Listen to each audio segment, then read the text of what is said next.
Hej mor og far. Tillykke med fødselsdagen, far. Ja, du må gerne se ud. Håber, jeg har det rigtig godt. Jeg står på hovedet. Det kan I nok se. Højre. Det er stille her. Nå, men vi har det simpelthen så godt.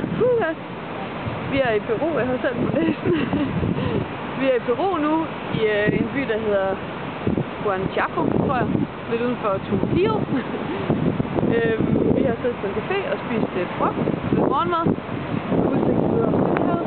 Det er der super flot alle steder.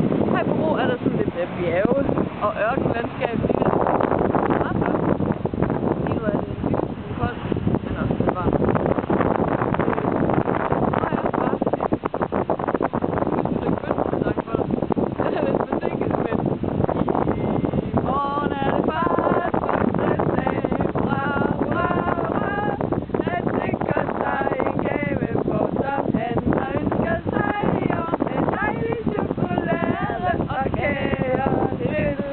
Det er slut, vi råber højt i kor. Hurra, hurra, hurra!